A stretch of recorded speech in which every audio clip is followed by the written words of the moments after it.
Everybody talks about the Bears' difficult schedule. You got to start understanding we're a problem on people's schedule. It's time for people to start seeing that C on the schedule and say, man, we got a tough one coming up. This could be a loss. We can't pencil in a W anymore when we see the Bears. Expectation of a loss should be coming. Just like we got to see the 49ers, they got to see us. Just like we got to see the Packers, they got to see us. Just like we got to see the Lions, they have to see us. Hey, if you don't know, now you know. It's Chicago! He been here too long because he over there listening to 107.5 and 92.3 on his way to the games. With the spirit of Tremaine Edmonds, the Bears are now 10-4, headed into the final 3 weeks of the season. Back in the driver's seat of the division, number 2 in the conference. Q, what was your main takeaway from yesterday's 31-3 win over the Browns? We have seen playoff teams, and I don't want to say the S word. Is it safe to say the S word? It's safe to say the P word, right? Playoffs. You can say playoffs, right? Oh yeah, you can say Okay. playoffs. That's not gonna get you caught. I don't want to say the S word yet, so I'll say contenders. Ben Johnson said before the season, we want to play our best football in December. And you look at a lot of the really good teams in the league that gear up for the playoffs, they play their best football in December. All right. You see the Ravens blank Joe Burrow. This is a team. I'm not saying the Ravens this year are one of the best teams, but I'm saying the Ravens have had sustained success over the last decade plus. They play their best football in December. They're gearing up for the playoffs. You saw the Rams, a team that has won a Super Bowl with a Super Bowl winning coach. They beat a Lions team who came in desperate with their best punch, and they beat them and put on a hell of a showing while doing it. Walked them down. You saw the Bills walk the Patriots down. You saw the Broncos put belt to the Packers.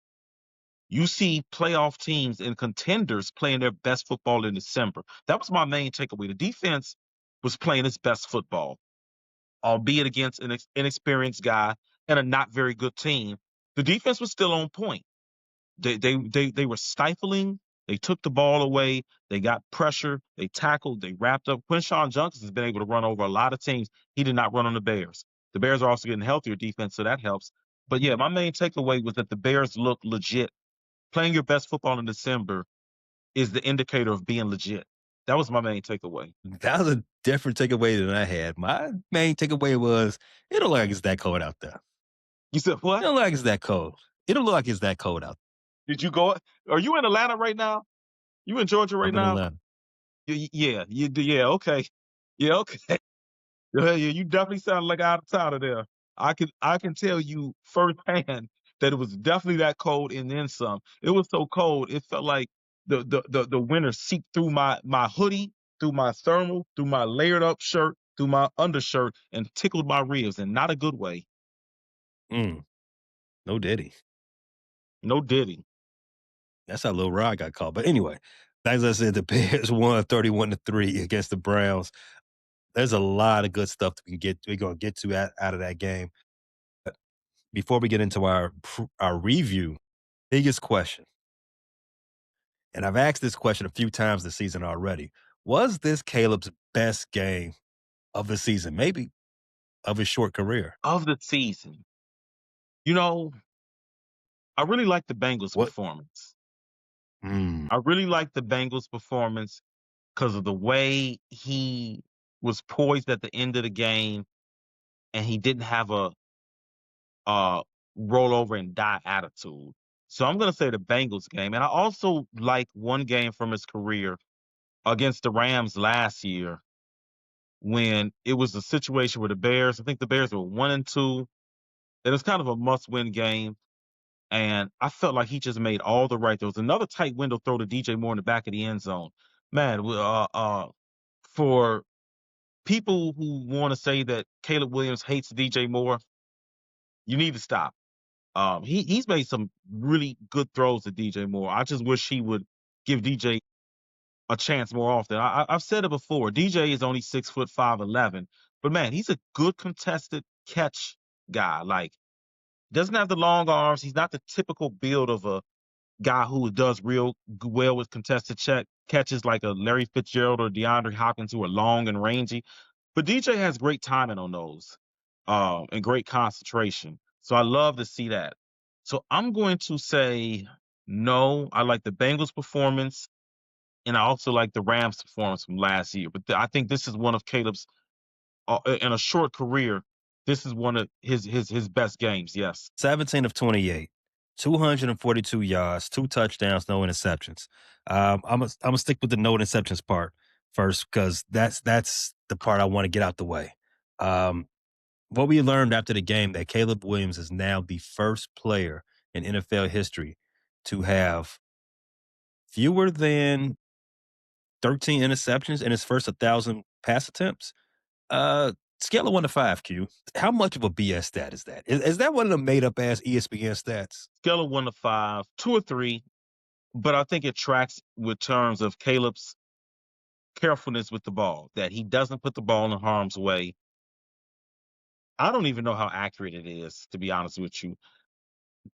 To be honest with you, that's a stat that kind of can be misleading because we're in a different era of passing. That's also a record that's probably going to be broken real soon because the league has geared the game towards passing offense and quarterbacks having inflated stats. Guys of the past really had no chance of setting that record with your DB, with your wide receiver getting mugged by DBs or getting his head taken off across the middle by DBs. So I'm not going to call it completely BS. I think it tracks. Caleb has been pretty careful with the football. However, it's kind of a silly stat. In the grand scheme of things, it's one of those ESPN records. It's not one of the significant major category records. I'll put it to you like that. I love it. I mean, he's got 6 interceptions on the season this year. He had 6 all of last year. So me as the only person on this podcast who was saying is, I like the fact that he don't throw interceptions. It makes me feel good I like that that my he doesn't quarterback throw doesn't throw interceptions. interceptions. I never You got was excited to saying see that you want him interceptions. to throw more. You was saying you want to see him I throw didn't more. say I want That's him to what you throw more said interceptions. verbatim. I said I wanted him to make more tight window throws and maybe risk it a little bit more, and that I would not be too upset if the interceptions raised a little bit, and they have because he has 6 this year already with 3 games left. He had 6 all of last year. Um, but I will say I love Caleb's progression this season all the way around. The completion percentage is a big thing. That's a big deal, but I'm not too concerned about that. I think that will get better as he gets more comfortable in the offense, more comfortable with his weapons, and more comfortable with the footwork um, adjustment that has to be made from going from a guy who played in 99% shotgun to as opposed to being under center 40 to 50% of the times during a game. So I'm not one of these people panicking over the completion percentage. I think it's more important the timing of the throws you make. And I think Caleb has been real good with the timing of his throws. Big throw against the Bengals to end the game. Big throws and big runs against the Giants to end that game. Big throws to put the Browns away in this game. Big throw at the end of the Eagles game to put them away. I'm more concerned with the timing of his throws than the actual complete percentage. Because I watched not Sam Darnold, Sam Bradford. Yeah, set the completion percentage one year, and the Vikings stupidly traded their first round pick for him. Sam Bradford. The Rams picked him in 2010, first overall. Williams. He was 17 to 24 in the game, over 60%. Remember, we asked going into this game, like, what was our confidence level of him being at past 60% against this Browns defense? Because they've only allowed 60% completion to 7 quarterbacks so far this season. Well, Caleb makes it number 8. And it would have been higher. In the fourth quarter, he was 1 for 4. In the third quarter, it was 5 of 7 completion. And as you already know, the first few drives of the game, he was hitting everybody. He was money. He was like he was on target. He was dotting people. I was like, that's my quarterback. That's my quarterback. You want to see him be more efficient with the easy passes. He did pass for 42 yards. That is just underneath where he needed to if he was going to get that 4,000 yards on the season. He's at 2,150 on the season. He now needs 850 yards for the rest of the season, get 4K. Q, scale of 1 to 5. 4K on the season? No. Mm. That's my answer on a scale of 1 You to know 5, what? no. The reason why I say no is not that I doubt Caleb's ability to get 850 yards over the 3 games.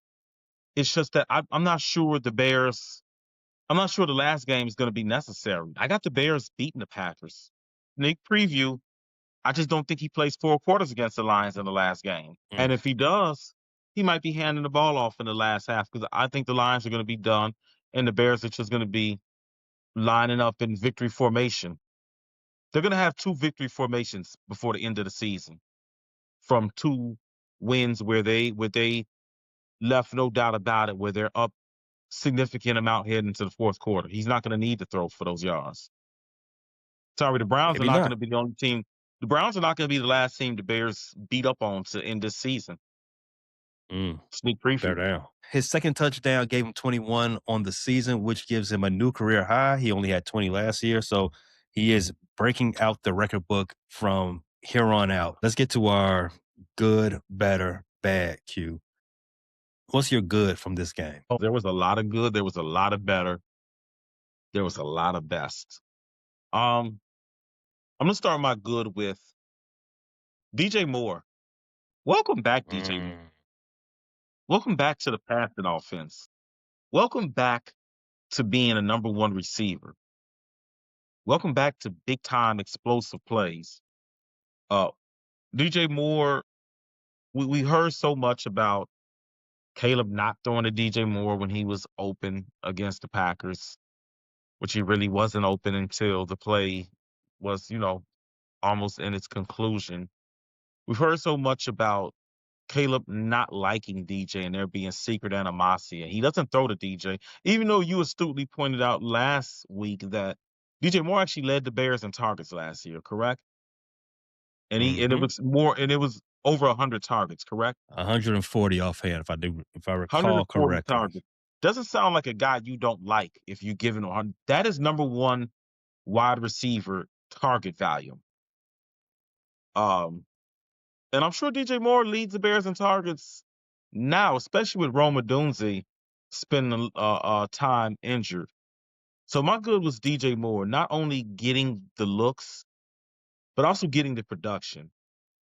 And coming down to this home stretch of the season where we're getting in pole position for or going for pole position with the number 1 seed in a home playoff game, something we haven't experienced since 2018. That was very good. It's been up and down season for him, right? So he's only scored a touchdown in 3 games so far, 4 games if you count the rushing touchdown that he also had against Cincinnati. Um, and most of his games, just from a reception and yard standpoint, this is probably his worst season as a pro, as they pointed out on the broadcast. Not since his rookie year, he's having career lows in receptions per game, yards per game. But I want to piggyback on that. Welcome back, DJ, because that was a big time game. The focus on that second touchdown in the third quarter, masterful, masterful. So his 69 yards. This is now his third highest reception total for this season. That's crazy for somebody who's the highest paid Bear of all time. My good Q. My good is that the haters they can't say the Bears beat up on another weak team. They can't say it. You know why? Because of the weather. I think they've said this is the 4th coldest Bears game in history. The Bears showed up to play, and if you paid attention, the Browns didn't show up at all. Browns didn't want to play at all. Q. They was out there. They made a business decision that whole afternoon. They said, I'm just 3 more hours away to Cancun. 3 more hours in the hotel zone down there in Mexico. First play of the game, that kickoff to Duvernay. None of them do. You know how Duvernay was able to get down to the middle of the field, down that sideline?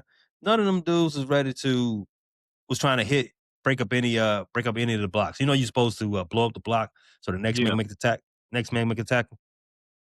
Browns were soft out there. They didn't want to they didn't want to tackle, they didn't want to do nothing. Then you saw when they first got the ball, flag, flag, flag. No one was blocking. They was all in Quinshawn Judkins' kitchen all day. Shadur Sanders had the wrong armband. It was all unprepared. Everyone from head coach to equipment management, everyone on down. They didn't want to be there. They didn't want to play football, and the Bears exposed them for it. The Bears came out there ready to play, and that's why the haters can't talk because the Bears punked the team that they're better than, and that's what you're supposed to do. Oh, you don't want to play in the cold? Good, because Bears go hunting in the cold. Get out of here. What were some of our betters from this game? The defense. There were no times where I felt like there were a lapse of concentration. I know that Isaiah Bond believe it was Jalen Johnson on a deep route. Maybe was that in the second quarter, third quarter? I don't remember exactly, That but was actually TJ that got beat on that deep throw. CJ. TJ Edwards. Oh, what was he doing on Isaiah Bond? So it was one of those, Dennis Allen and all his trick cover threes or They whatever. left. So Yeah, TJ, tricked he himself. was TJ was at the line. He had to peel back, and TJ was the one had that. It wasn't a trail technique, but it ended up being a trail technique because he got beat. The way the play was designed, the pressure is supposed to get there before you figured out that, hey, there's a Yeah, you linebacker got on my on my slot. it didn't get there in time, and then Shador saw it. He saw him trying to be Right. sneaky. So, yeah, I can't blame TJ on that. Isaiah Bond is a 4-3 guy, and he's been doing this since college. He's actually a guy that, to believe on a previous show, I thought would be a target of the Bears just because he fits into what Ben Johnson wants to do in terms of a guy to get vertical and allow those underneath routes to open up and develop and not be so closely covered. The defense played well. They would have had a shutout had Ben Johnson not went for it on a fourth down. Um, they were good all day. They got pressure, they got turnovers, and they stopped the run. That was maybe the most complete effort of the defense all year. I'm gonna stay with you there on the defense is my better, but I'm gonna go in particular to Mr. D. Jackson. He got one of the two game balls from Ben Johnson after the game. What stood out to me is that even though TJ came back, DeMarco was still tapped on the shoulder to be the green dot. And he was Oh, out there still out there making plays. You saw that the play that really ended the game for the Browns, even though as I just said, they came out there not running to play the game anyway. So the game was really over before the kickoff. But the play that that pretty much put this game away was a delayed blitz. A delayed blitz where he got into Shador and he sacked him out. That was key. This team's next man up mentality. They've had player after player after player get hurt, and you see guys just step up and excel. And that doesn't, and it's not fairy tale stuff. That's not like magic or anything like that. That comes from preparation. What do we say out here, Q? Proper preparation prevents poor performance. well, Them guys are out there. Them guys are out there preparing for the spotlight. Them dudes are out there putting in work. Ozzy Trapillo, this is about defense right now, but I'm gonna shout out Ozzy Trapillo too. He broke camp as a third guy on the depth chart for left tackle. Couldn't beat out Darnell Wright on the right, so there was no opportunity for him to get to his natural position. What is he doing now? He's excelling. He's excelling as a left tackle. So back to the defense and DeMarco Jackson and the rest of them guys. But I just want to shout out everybody for stepping up and being ready for your number being called. Because you never know when your number's getting called. There's a lot of injuries yesterday in football, Q. A lot of them. You never know when that number's gonna get called. You got to be ready. Should do that all over. You say being prepared is my my better. But no, we don't keep it. We don't keep it smoking. What was the best thing? So I know there's a lot of best in 31-3 win. My best is the guy you talked about earlier. You asked me, was this his best performance of the season? And I think I'm going to stick with the Bengals, but Caleb was awfully good. Once again, this is another game where the numbers didn't speak to how good Caleb really was. And I think there's a couple games I could point out for that. The Steelers game and the Eagles game. Two games where the box scores aren't going to show how good the quarterback was, how good he played the position, how good he handled some adversity. There were a couple of nasty drops yesterday. Swift mishandled a pass. Monunga, I think he mishandled two of them. And Luther, who's been pretty sure-handed, he might have been able to walk into the end zone on that crossing route that he had, and he just didn't concentrate and see it through. So there were about 3 or 4 places where his completion percentage would have looked a lot better. He didn't really have errant throws. Ben Johnson said that Caleb Williams was mad at practice. He was mad this week. You know, he wasn't happy with how that Packers game ended. He wasn't happy with how he played. He wasn't happy with the loss. He was mad. He came out and looked like he was mad. He looked like he was prepared. He looked like he was focused all week. I loved his jazzy response to the reporter that asked him, was it an ill-advised throw? Dude, fuck you. Ask my quarterback that. He don't make ill-advised throws. As some of the commentators pointed out, I think it was Sam Acho when he was debating with Shady. Shady, you're a moron, by the way. Shut up. Take his mic away. Turn his TV off. I'm tired of you, Shady. I'm gonna get on Shady in a minute. Shady Cam and Chris Broussard, shut up. And this is what I keep warning y'all about. Stop putting all this stock into what ex-athletes say. They are wrong a lot. Just because you play the game doesn't mean you know it. It means you might have been a gifted athlete and you got put in a good position, a favorable position. Some of these guys don't know nothing. That's what I was saying. I think it was Acho that said, and a couple other guys echoed this. There's only a couple guys that can make that throw that Caleb made to DJ Moore. I would say Josh Allen, Pat Mahomes. I don't want to say the other guy because it's FGB, but there's only a few guys that can make some of these throws that Caleb consistently makes. Going to one side, throwing across his body, an accurate dot. Caleb was my best because he put on a couple of dots. I mean, there was one to Colston Loveland, or was it Cole Kmet on the sideline where he just dropped it in a bucket. Defender draped on him, and he just put that ball where only the tight end could catch it. Dropped it in a bucket. There was a clinic of passes that said, hey, stupids, I was the number one pick for a reason. This is the talent level that you see other quarterbacks can't do in terms of the escapability and the throwing on the move and the precision. Hey, stupid. He was the number one pick for a reason. Shut up.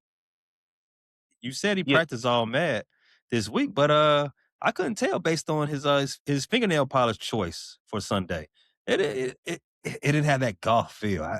They were very fluorescent. It's like, okay, he's in a good mood, which is I like my quarterback to be in a good mood. I like it good. You know, you play good, you look good, you feel good, you play good. That's how the saying goes. clock it.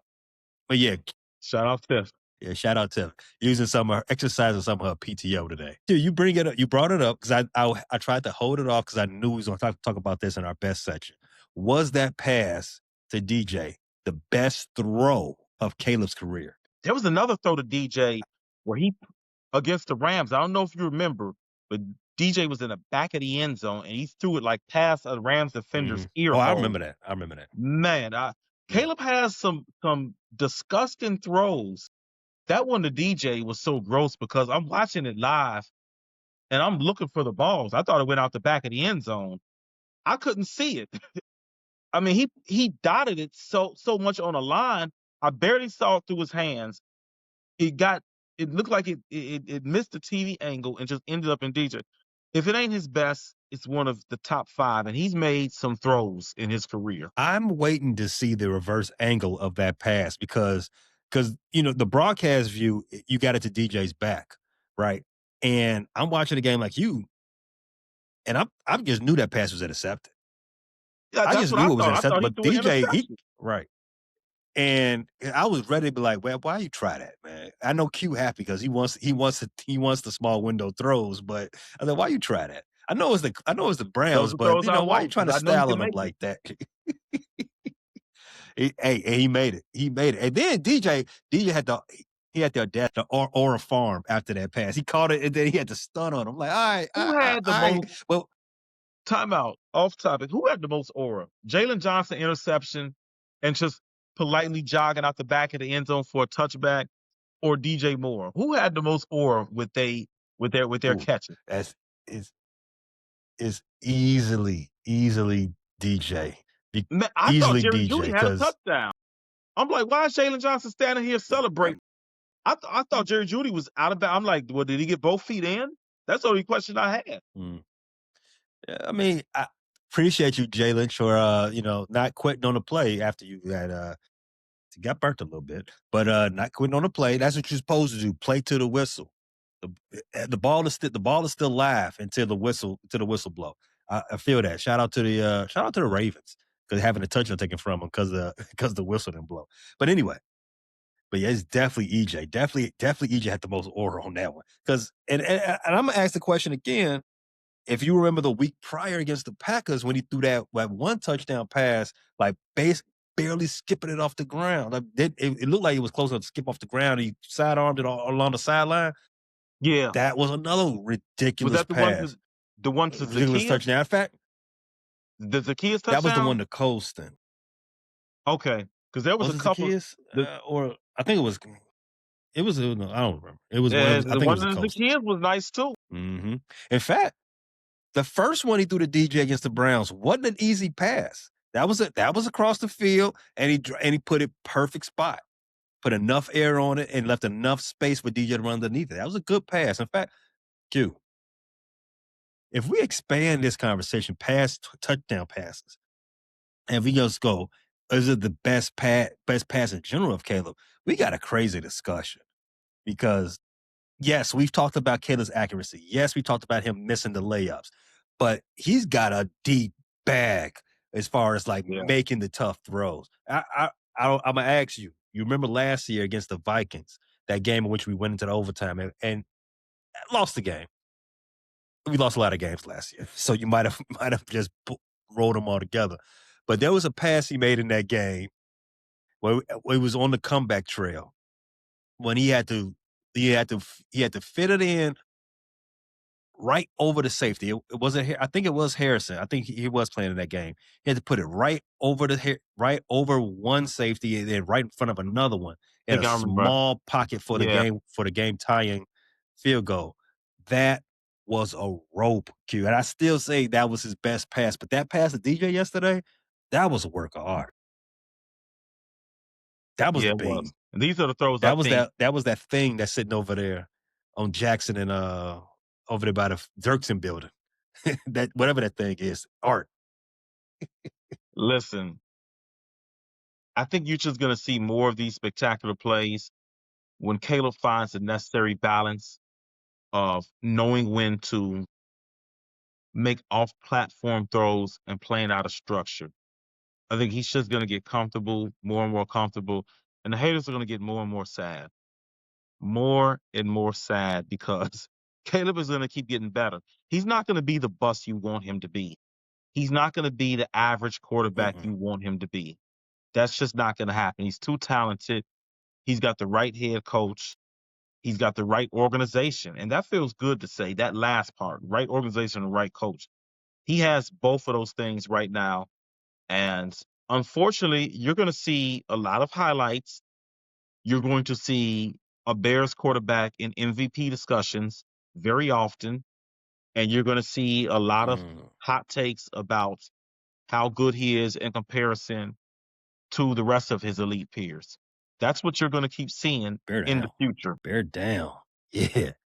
My best, I'm gonna go back to the defense. The defense, they sacked Shador Sanders 5 times for 35 yards. They had 4 turnovers. They had 3 turnovers, all interceptions. So the Bears now have 30 takeaways on the season. That's a lot, but it's not close to the record that the Bears have set. Q, do you know what the record is? Franchise record for takeaways in a season? I'm going to say, was it 37 and was it done in 2010? It's actually 42 done in '06. Oh, six Super Bowl year. Mm, There's that S things word. are coming together. If Tip was here, she'd be getting some tea. Well, what's it? The clock time for tea, whatever it's called. I don't know. Clock it, But yeah. shout out to Tiff. The defense led by DeMarco Jackson, as I already pointed out. TJ Edwards led the team in tackles, went back from injury, stout once again. Playing in negative degree temperature, which is not easy to do for somebody nursing a soft tissue injury. Him and Jalen Johnson. Jalen Johnson, we already shouted out, had an interception. CJ Gardner Johnson, he missed 1 sack and led let Shador run for a first down. But that wasn't a big deal because the Browns could not do anything on offense. So we'll get past that. CJ Gardner Johnson baited him into another interception. It was just it was a smorgasbord of defensive highlights yesterday. And that's the type of ball you got to talk about. Q, you talked about earlier. You said this team is supposed to be playing against best ball in December. But mostly we've been talking about the offense. The defense is put on its best showing yesterday in December in bare weather. Now, I know all offseason he was talking about, yeah, put a dome over the Bears. Bare weather's overrated. We've seen a lot of L's in bare weather. Hey, this team, this team got a legit shot to host some playoff games. Not just one, some playoff Yeah. games. And the way they showed out yesterday, I want them in bare weather. They might only have the opportunity to host 2 playoff games. Hey, Q, Only 2. you might have it. Seattle and the 49ers have to play each other. The NFC, we keep talking about the Bears schedule the rest of the way. The NFC West is going to beat up on each other in these last 3 weeks. Now, I do want to point out that Dennis Allen and this is what coaches do. Ben Johnson, Dennis Allen, they wouldn't pat themselves on the back. Still got to say there's things we can clean up. We can still play better, and I love that. The Bears were not perfect yesterday. I mentioned that C.J. Gardner, he missed a sack that let Shador Sanders off the hook, and he ran for a first down. Or was he short? I think he might have been a little bit short that play actually. There was a few plays that Dennis Allen called out to say that it was in bad fits, and they ended up letting Shador off the hook. Think about that. The Bears had 5 sacks yesterday, and Dennis Allen said it should have been 10. He's actually That's the type right. of intensity I like from my coaches. I mean, they definitely should have been 8. Definitely should have been an 8. There were a couple times, CJ was the most obvious, but there were a couple times where a couple bad angles, they allowed Shador off the hook or let him get a pass off when he should have been sacked. So I see what Dennis Allen is talking about. And I have no doubt in my mind that the Bears are hearing that. The players are hearing that. They like, you know what? Yeah, we coming back to get that 8. Y'all owe us that. We gonna get it back in blood. And no better opponent to do that against the one we got on Saturday. I don't know if you paid attention to this while the game was going on because there's a lot of great things happening in that game, and we was feeling ourselves. But Luther Burton left that game early. He actually had to lead the game on a stretcher because he had an ankle injury. And asked Ben Johnson was asked about it today from the media, and his availability for Saturday is up in the air, is what he said, quote unquote. Asked about Rome. They said no options are off the table as it relates to maybe shutting him down. Yeah, because he got a stress fracture in his foot. He re-aggravated it in warm-ups after trending towards the being able to play. The injuries just get more and more. They stacking more and more. But after the Bears game, you had the Lions lose. You had the Packers lose. They had the Packers lose the game and actually lose Micah and Watson too. So as we getting close to the end of this episode, what are you thinking about the NFC playoff picture right now? These Bears injuries and what's going on with the Lions, who are now 2 games behind us and 1 game behind the Packers, and now the Packers are a half game behind us as well. I think it's shaping up to where the Bears have an opportunity to be the number 1 seed or the number 2 seed and host a home playoff game. That would be so huge in the first year of Ben Johnson installing the culture and his imprint on the organization to come away with number 1 seed or the number 2 seed. We really can't get 3 or 4. One, we're too far ahead of the NFC South. We're far ahead of the NFC East, and we got the tiebreaker. So getting that 1 or 2 seed and hosting a playoff game, man, that's big. And the way the NFC playoff picture is shaping up, it's very possible.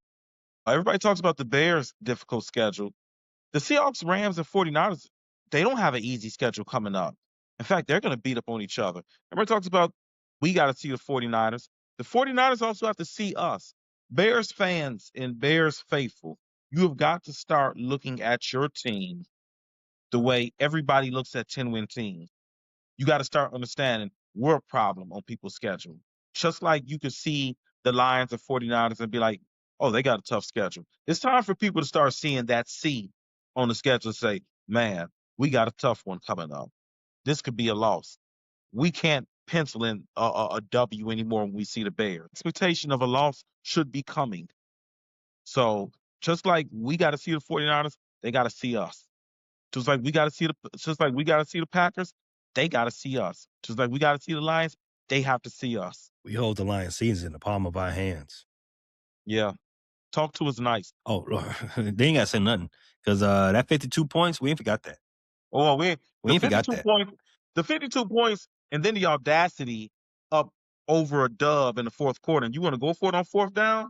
Okay. All right. Bet, And you say, oh, it's bet, not personal. We're just playing the game. All right. Okay, Lions. bet, bet. How them fourth downs treating you now, Detroit? How them fourth downs treating Man, you now? How third place treating you now? You know what? I don't argue with you people in the comments. First of all, I argue with people in the comments enough on Facebook. I'm not going to YouTube. I'm not going to TikTok. I'm not going to Instagram. I'm not arguing with you people in the comments. But just believe me, I'm going to take my notes. You Commanders fans, you Lions fans, you had a lot to say about Ben Johnson's decision, not only when he left initially, but after y'all beat us in week 2. What you got to say now? What you got to say now? You didn't need Ben Johnson? You sure? You ain't worried about mm, us? mm, 2 to 3 years? No, mm, we don't take it 2 to 3 years. We taking the North now. They laughed when they said when we said the Bears would mm. take the North.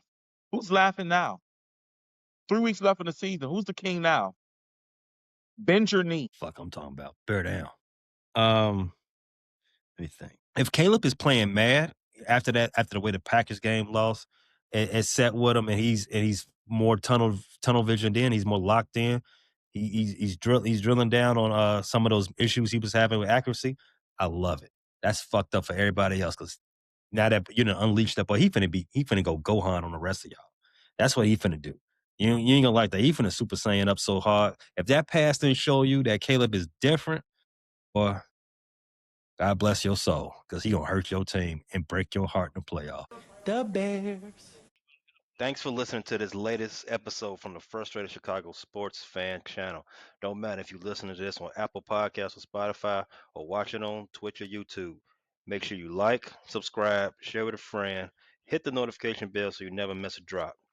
And to all the guys from Chicago, we say 3 things: bear down, go Cubs go, and sell the team, Jerry.